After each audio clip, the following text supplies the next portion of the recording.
नमस्कार दोस्तों, स्वागत करता हूं मैं आज आपके अपने YouTube चैनल YT एजुकेटर पर। दोस्तों, मैं आप लोगों के लिए संविधान के 1000 महत्वपूर्ण प्रश्नों की एक सीरीज आज से चालू कर रहा हूं और इसका हर दूसरे दिन या हर रोज़ हो सकता है वीडियो आए। और आप हमारे YouTube चैनल को सब्सक्राइब करके बेल आइकन भी प्रेस कर दीजिए ताकि हमारे द्वारा जो भी नोटिफिकेशन हो सबसे पहले आप तक पहुँचे। एक और बात कि ये जो मैं संविधान के 1000 महत्वपूर्ण प्रश्नों को लेकर आया हूँ, इसके सारे प्रश्नों को अगर आप देख लेते हैं, इन सारे प्रश्नों का मैं आप लोगों को लास्ट में PDF भी प्रोवाइड करा दूंगा। और ये सारे क्वेश्चंस को अगर आप तैयार कर लिए अच्छे के साथ ना, तो मैं गारंटी देता हूं कि आप किसी भी इंडिया के किसी भी एग्जाम में बैठ जाइए, संविधान से संबंधित वहां पर जितने भी प्रश्न पूछे जाएंगे आप सबको अटेम्प्ट कर पाएंगे। क्वेश्चंस का मैं केवल आंसर ही आप लोगों को नहीं बताऊँगा, एक्सप्लेनेशन के साथ आंसर बताऊँगा।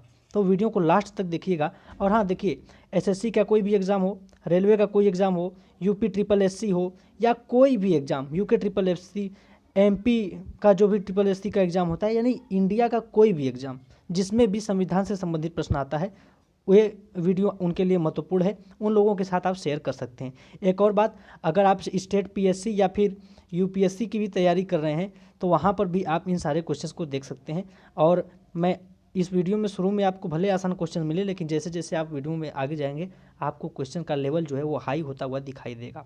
तो आज की वीडियो में बात करने जा रहा हूँ संविधान के 1 से लेकर 20 तक के प्रश्नों को, और इसी तरह 20-20 प्रश्नों की मैं सीरीज लाऊंगा और 1000 क्वेश्चन आप लोगों के लिए कंप्लीट कराऊंगा 50 वीडियोज़ में।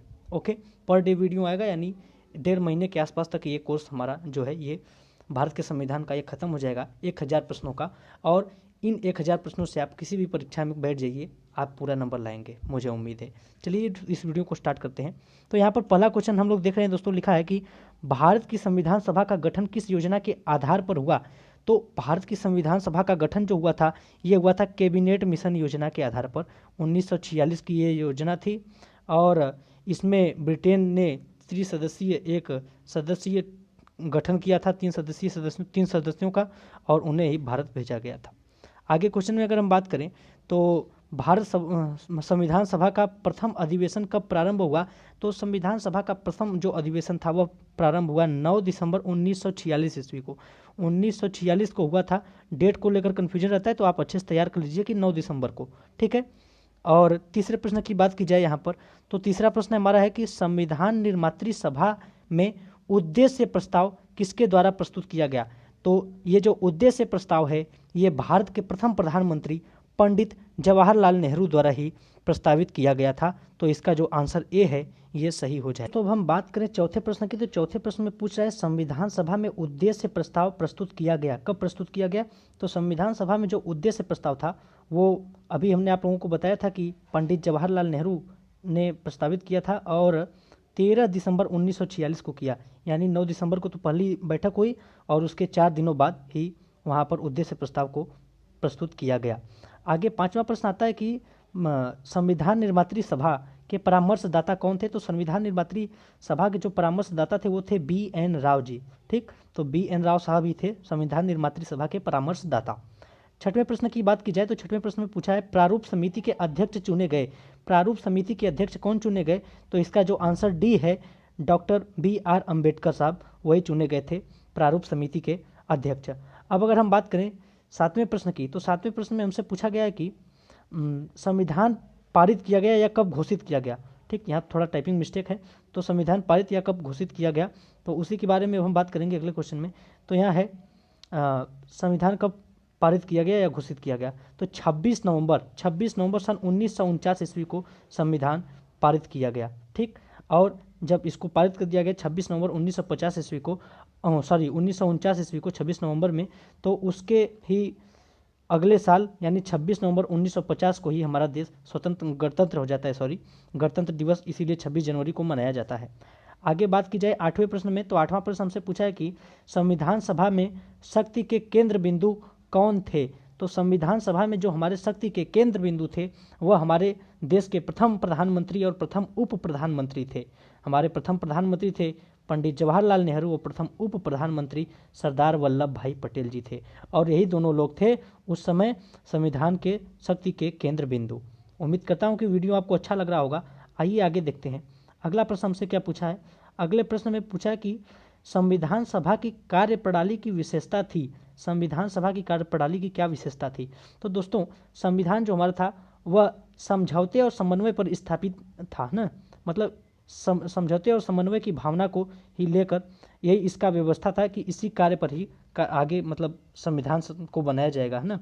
कहने का मतलब क्या है कि भारत जो है ये एक बड़ा देश है, जनसंख्या की दृष्टि से इसका दूसरा स्थान है, क्षेत्रफल की दृष्टि से 7वां स्थान है विश्व का।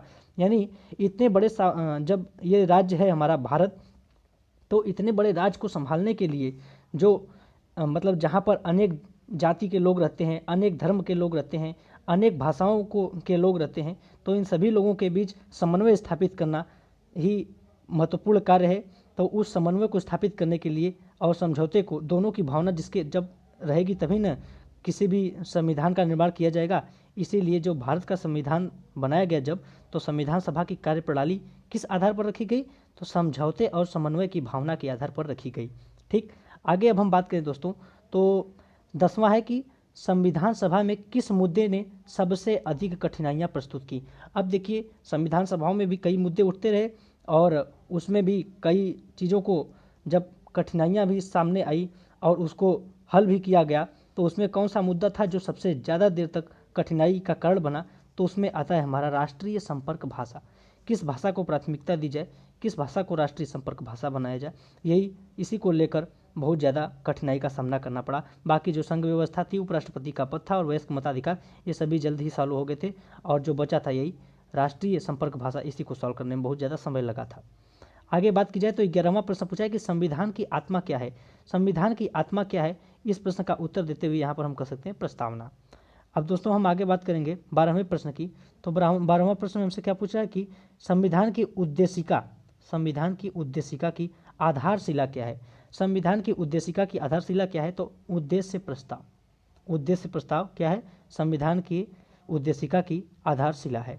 आशा करता हूँ आप लोगों को प्रश्न समझ में आ रहा होगा। वीडियो को लास्ट तक देखिएगा आपको, और हाँ इन सभी क्वेश्चंस के आप स्क्रीनशॉट ले लीजिए और उसको आप कॉपी पेन में नोट भी कर सकते हैं। आगे बात की जाए 13वें प्रश्न की, तो 13वें प्रश्न में हमसे क्या पूछा है कि 42वें संशोधन अधिनियम द्वारा प्रस्तावना में जोड़ा गया, 42वें संशोधन जो किया गया संविधान का, उसके अंतर्गत क्या जोड़ा गया। तो देखिए ये जो दो शब्द आते हैं समाजवादी और पंथ निरपेक्ष, इसी को जोड़ा गया था प्रस्तावना में। ठीक, तो मैं आप लोगों को दे दूंगा प्रस्तावना का एक स्क्रीनशॉट। आप देख सकते हैं कि उस समय पहले जो वहाँ पर दिया गया था, जिसे पारित किया था हमारे उद्देशिका के रूप में पंडित जवाहरलाल नेहरू ने, उसका भी मैं स्क्रीनशॉट आप लोगों को दिखा दूंगा। और आप यहाँ से ये देख सकते हैं कि समाजवादी और पंथ निरपेक्ष, ये दोनों शब्द जुड़े गए थे 42वें संविधान संशोधन के अंतर्गत। आगे 14वां प्रश्न हम लोग देखते हैं दोस्तों। 14वां प्रश्न हमसे पूछा है कि उद्देशिका, उद्देशिका भाग है किसका। तो संविधान से उच्च है, जी बिल्कुल नहीं, संविधान से उच्च उद्देशिका नहीं है, संविधान के अंतर्गत आता है, यानी संविधान का ही ए भाग है उद्देशिका। ठीक, संविधान का भाग नहीं, ये भी गलत है, यानी हमारा जो ए वाला आंसर है वो बिल्कुल करेक्ट है। उद्देशिका क्या है, संविधान का ही एक भाग है। 15वें प्रश्न में बात की जाए दोस्तों, तो लिखा है भारतीय संविधान में निहित दर्शन की सर्वश्रेष्ठ अभिव्यक्ति।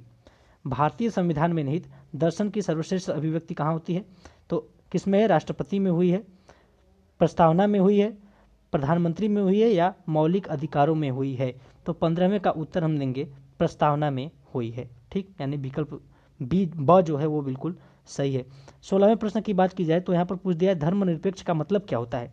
धर्मनिरपेक्ष यहाँ पर देखिए 4 शब्द दिए हैं, धर्म सापेक्ष, धर्म विरोधी, पंथ निरपेक्ष और अधर्मी। इसमें से कौन सा आप विकल्प सही चुनेंगे, इसी की बात कर रहा है। तो देखिए धर्मनिरपेक्ष या पंथ निरपेक्ष दोनों एक ही शब्द होते हैं। ठीक, यानी ब वाला जो है ये बिल्कुल सही है।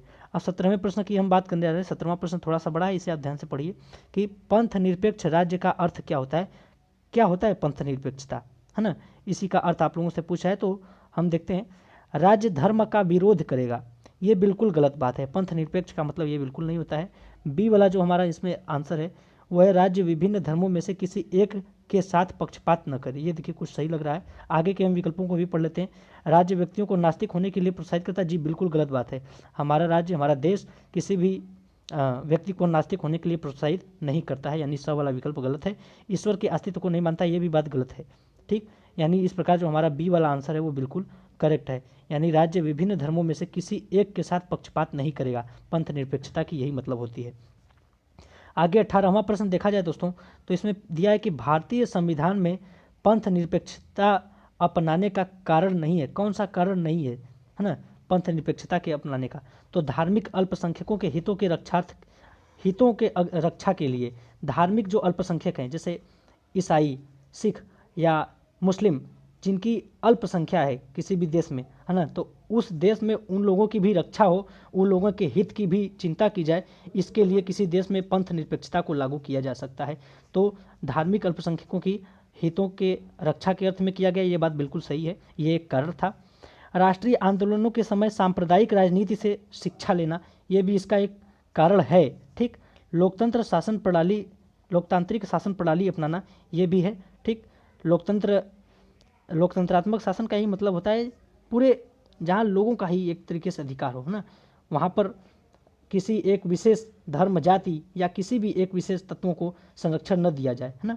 डी वाला आंसर है इसमें, विकल्प दिया है कि महात्मा गांधी के विचारों को क्रियान्वित करने हेतु, यही बिल्कुल गलत है। ठीक, बाकी जो ऑप्शन ये सही है, ये सभी कारण हैं। भारतीय संविधान में को पंथ निरपेक्षता अपनाने का ये कारण था, ए, बी और सी, लेकिन जो डी है ये कारण नहीं है। आगे हम 18वें क्वेश्चन तक हो गया, 19 और 20 क्वेश्चन की बात करेंगे। देखिए दोस्तों, आपको थोड़ा वीडियो बोरिंग लग रहा होगा, ऐसा मुझे लग रहा है, लेकिन आप इन सारे क्वेश्चन को तैयार कीजिए, भले आपको बोरिंग लगे। ठीक, आप इन क्वेश्चन को तैयार कीजिए, उसके बाद आपका खुद इसमें इंटरेस्ट आने लगेगा। और वीडियो को लास्ट तक जरूर देखा कीजिए, क्योंकि लास्ट में मैं आप लोगों को कुछ जानकारी देता हूँ अलग से, वो बात की बात है ना। 19वां है कि इसमें पंथ निरपेक्ष राज्य की चुनौती नहीं है। अब इसमें से ए, बी, सी और डी दिया हुआ है, इसमें पंथ निरपेक्ष राज्य की चुनौती क्या नहीं है, ये पूछ रहा है। तो दोस्तों देखिए, सांप्रदायिकता, कानूनी ढांचे में धार्मिक निजी कानून की स्थिति, बी है।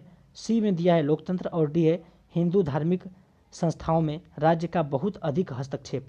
अब देखिए, किसी भी संप्रदाय या को विशेष महत्व दिया जाए तो ये एक चुनौती का कार्य करेगा पंथ निरपेक्षता को, है ना। पंथ निरपेक्षता का मतलब अभी आपको हमने बताया कि उसका मतलब ही होता है कि किसी भी धर्म को एक विशेष महत्ता न दी जाए या किसी के साथ पक्षपात न किया जाए, लेकिन जहाँ पर सांप्रदायिकता की भावना आ जाएगी वहाँ उसको एक चुनौती मिल जाएगा।